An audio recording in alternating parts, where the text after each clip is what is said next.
Hey, how's it going? This is Thomas. How's your 2021 so far? Because in this video, I want to share 7 things that you need to know before the year end so you can increase your wealth, protect your family, and save for retirement no matter what happens next year. We'll talk about the basic stuff like updates on tax-free saving and RRSP to more advanced stuff like COVID benefits and tax planning. So you like to prepare yourself financially for the upcoming years, make sure you stay until the end. Let's get started. Let's start with the personal finance. The first thing I'd like to talk about is the room increase to the tax-free savings account or TFSA for next year. Like the previous year, in 2022, the annual tax-free saving limit is still at $6,000. This amount hasn't changed since the 2019, but most likely we will see an increase in 2023. Anyway, so that means that since 2009, if you are 18 years old or older, starting next year, you should have at least $81,500 to put into your tax-free saving. That's quite a bit of room already, and if you use this to invest, all the profits will be tax-free and therefore will not affect any of your benefits. As always, you should try to maximize the amount you put into your tax-free saving. However, say you need money to buy a car or home and you plan to withdraw it from your tax-free saving account in early 2022, I recommend you take it out now before the end of December because the room resets in January 1st. For example, let's say you max out your tax-free saving to $75,500 this year, and with your investment return, you made, say, $100,000 in total. Now say you take out that $100K right now, in 2022, you not only can put back the original amount, but also the gain as well, which means you can put the whole $100,000 back and the extra $6,000 room that you have in 2022. Since the market has performed well this year, 9 out of 10 times you should have a profit. If you think that market next year is too risky or you need the money now, it might not be a bad idea to withdraw that money now so you have more rooms to contribute next year. If you're not too sure about how much room you can contribute, you can always check it in your CRA online portal. In there, you can check how much room you have left and also all the transactions in the past years. But keep in mind they don't update daily, so pay close attention. This is important because you don't want to over-contribute. Otherwise, you have to pay a 1% monthly penalty. Next on my list is EICLB.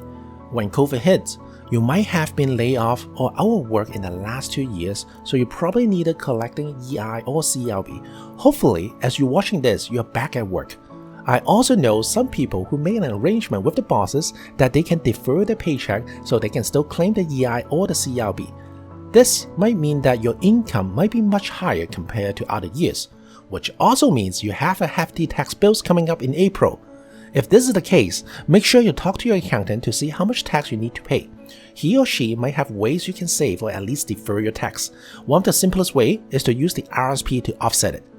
And speaking of RRSP, in theory, you have until February next year to contribute to your RRSP. But it doesn't hurt to think about it earlier and contribute now instead of later. RRSP is another powerful tool for you to save. Especially the higher income you are, the more effective it is. For example, say your income is $70,000 this year and you foresee your income will drop lower to $30,000 next year. You can contribute to your RRSP right now and then take it back next year, so now your taxable income is $60,000 and next year it will be $40,000, so you get a tax advantage. This is especially important if you're age 64 this year and planning to qualify for the old age security. Usually, I recommend you contribute to your RRSP before the end of year because people tend to overspend a lot at Christmas. As a result, their whole January is just paying back the credit card debts, and therefore by February, you have no extra savings, so you need to do an RRSP loan. This can quickly become a hamster wheel, so why not pay yourself first before you have to pay off that credit card debts? And secondly, everybody is rushing to contribute to their RRSP in February, so why not do it now and avoid the chaos? I have a whole list of videos about RRSP, so feel free to check them out. If you're a small business owner, pay close attention. It involves the Canada Emergency Business Account Program, or the CEBA for short. If you recall, this is the $60,000 interest-free small business loan given out to support businesses that were affected by the COVID.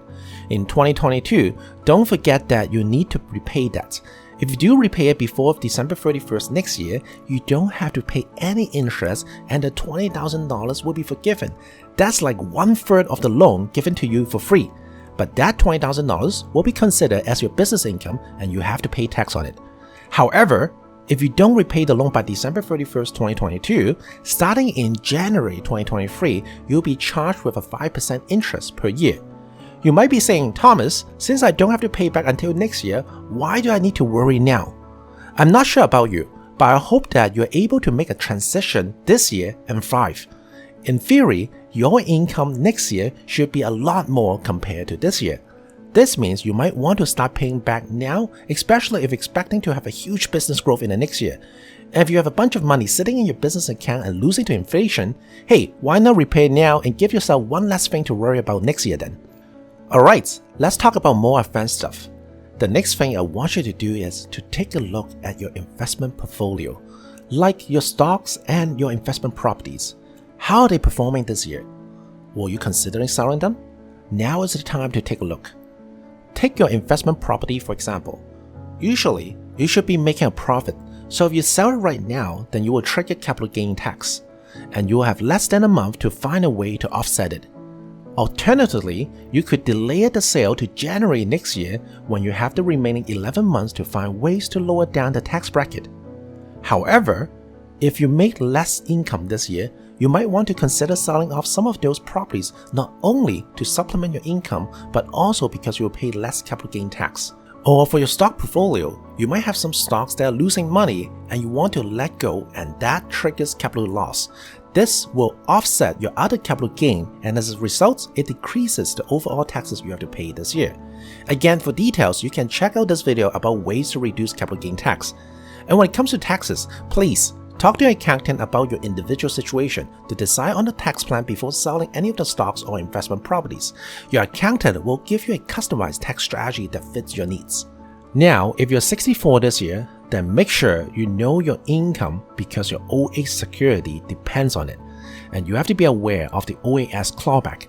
And here's how the clawback is calculated. It is based on your income before you turn age 65. Say your income is making more than $80,000 and above, the clawback amount is 15% of the difference between the clawback threshold and your actual income. So using the example previously, say you sold your investment property and that pushes your income over $150,000, then pretty much you don't get any OAS next year. Or because of the EI and the CRB, you may not be qualified for the Guaranteed Income Supplement because the threshold for GIS is around $18,000 for a single person. Or when you're 71, you're forced to take money out of your RRSP, which is 100% taxable.